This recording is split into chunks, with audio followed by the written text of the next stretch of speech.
Right, lesson number 11. Now we're looking at squaring binomial surds. So when we say squaring a binomial, there's two terms in a bracket and a square sign outside. Right?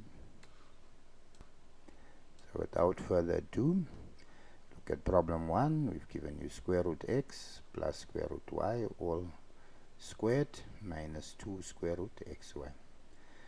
Now the key here is we catch learners out with middle term. I think we use it about 4 to 5 times in problems in grade 12. If you get the middle term, you will always get this wrong and lose the rest of the mark. So in the square binomial, first term times itself, so square root x times square root x. For the middle term, I say square root x times square root y times the 2. Alright, so hope you follow. We multiply the two terms. Then we multiply it by 2 for the middle term. For the last term, we just say square root y times square root y minus the 2 square root xy. Square root x times square root x gives me x. Square root x times square root y, because it's a square root, we can place them all under 1 and write xy times the 2 which goes to the front. Square root y times square root y would give me y minus the 2 square root xy.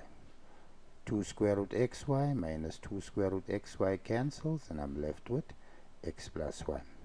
So squaring binomial, very important. Please make sure you do not forget the middle term. I'm going to do it in analytical geometry. We're going to have functions where we're going to have middle term. We're going to have question 1, etc. So please get used to this procedure. Right. To a second one now. Yeah, I've got a binomial, 2 plus 2 square root 2, meaning two terms in a bracket, raised to the power 2. And here we're just applying the distributive law, 3 square root 2 times square root 5 plus square root 2.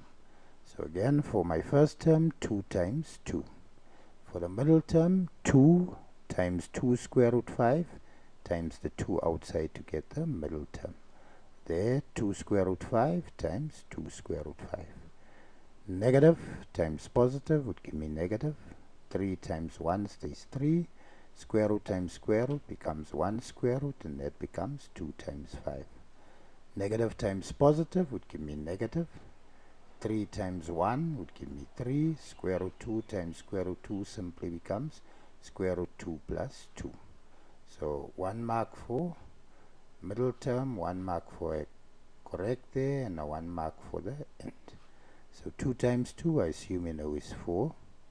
2 times 2 gives me 4, times the 2 there gives me 8, square root 5.